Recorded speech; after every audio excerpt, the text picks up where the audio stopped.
안녕하세요. 여러분의 비전을 비즈니스로 디자인해드리는 디자이너 이지연입니다. 오늘은 지난 시간에 이어서 베트남의 자존심과 체면이라는 베트남의 특수성을 가지고 어떤 사업이 잘 되고 있는지 알아보는 두 번째 시간인데요. 베트남 사람들의 자존심, 체면은 자신들이 가지고 있는 금이라는 그런 소유물로 드러나기도 합니다.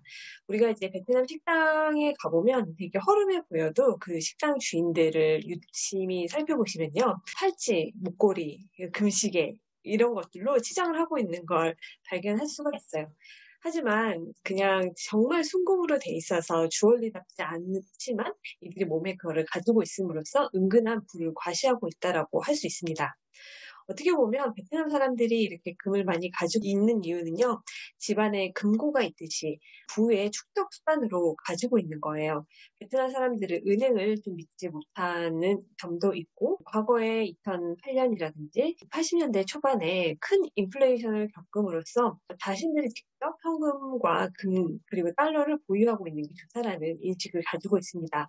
그런 측면에서 골드 또는 이제 주얼리 이런 분야에서도 어떤 사업이 잘 되고 있는지 좀 관심이 가더라고요. 그래서 제가 조사한 브랜드 중에 하나가 P&J입니다. 많은 그런 금을 판매하는 회사들은 국영기업에 속하고 있는데 P&J도 첫 시작은 국영기업에서 출발을 했습니다. 그럼에도 불구하고 스타트업이 아닌 P&J를 제가 뽑은 이유는요. 바로 30년 만에 세대 교체를 했기 때문이에요.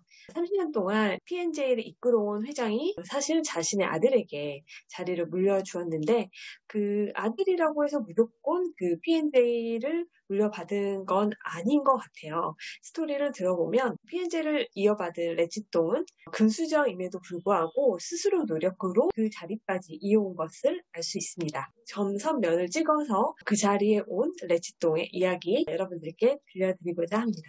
디자인 네 번째. 제가 지속 가능한 성장을 위한 관점 변화라고 제목을 붙여봤어요. 자존심과 체면이라는 시장에서 P&J가 가지고 있던 강점을 어떻게 이렇게 디자인 핵심 구성 요소로 이끌었는지 말씀드리도록 하겠습니다. 이 화면은 지난 시간에 설명드렸고 리마인드 차원으로 다시 보여드리고요. 네, 제가 점선면 구 이게 바로 디자인이 된다라고 했죠. 그래서 사실 우리가 지금 하고 있는 모든 활동 하나하나가 점을 이어나가는 거죠. 이 말은 또 스티브 잡스가 했던 말과도 일맥상통하기도 합니다. P&J는 말씀드린 것처럼 30년의 역사를 가지고 있어요. 그러다 보니까 30년 전에 20, 30대 젊은 층들이 지금은 40, 50대, 60대 노년층이 된 거죠.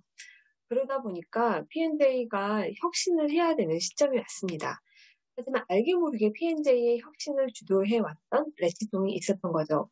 레시통은 P&J에 합류하기 전에 BCG 컨설팅을 통해서 P&J를 컨설팅을 하면서 처음부터 금괴에서 주얼리로 가야 된다라는 방향성을 제시를 했습니다.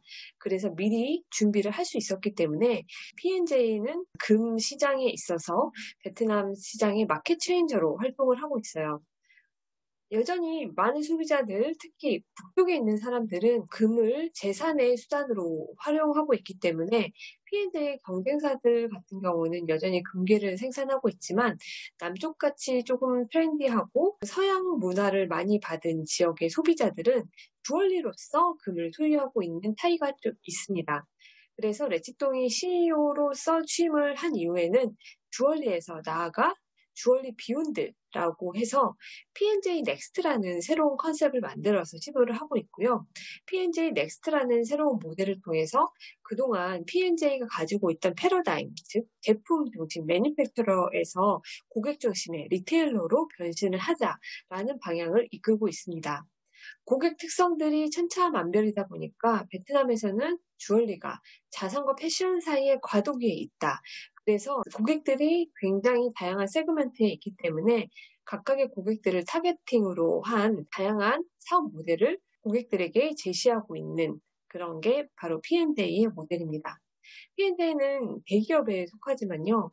일하는 방식은 굉장히 스타트업스럽게 하고 있고 의사소통도 잘 되고 있어서 직원들의 만족도도 굉장히 높은 회사이죠.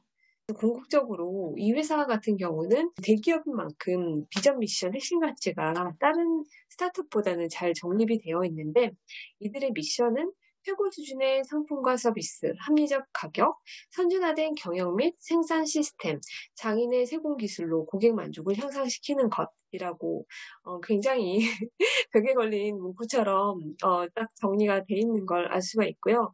비전은 최고의 패션 주얼리 유통기업이 되는 것이라고 삼았습니다. 레지통 같은 경우는 단지 금만 파는 게 아니라 부유한 고객층이 원하는 시계라든지 선글라스라든지 이런 것들까지 P&G 넥스트에서 취급을 하고 있는 상황입니다.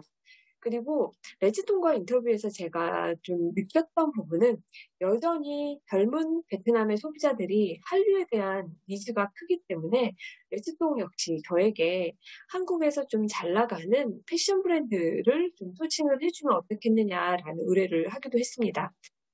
소비자뿐만 아니라 이렇게 기업하는 사람 입장에서 한류에 대한 니즈를 선보이는 건 그만큼 베트남이 현지에서 봤을 때 소비자에게 있어서 한류라는 컨텐츠가 강하다는 인사이트를 주는 거죠. 그래서 이 강의를 들으신 분들은 제가 이 내용은 책에는 명시하지 않았는데 이런 정보를 통해서 여러분들도 좀 P&J를 통하거나 아니면 한류 컨텐츠를 가지고 베트남 시장에 접근해보는 그런 아이디어와 준비를 하시면 굉장히 좋을 것 같습니다. 네, 오늘도 짧게 P&J에 대해서 말씀드렸는데 디자이너와 함께 의미와 재미 발견하셨나요? 그러면 다음 시간에 또 만나요. 阿門，很夾嚟。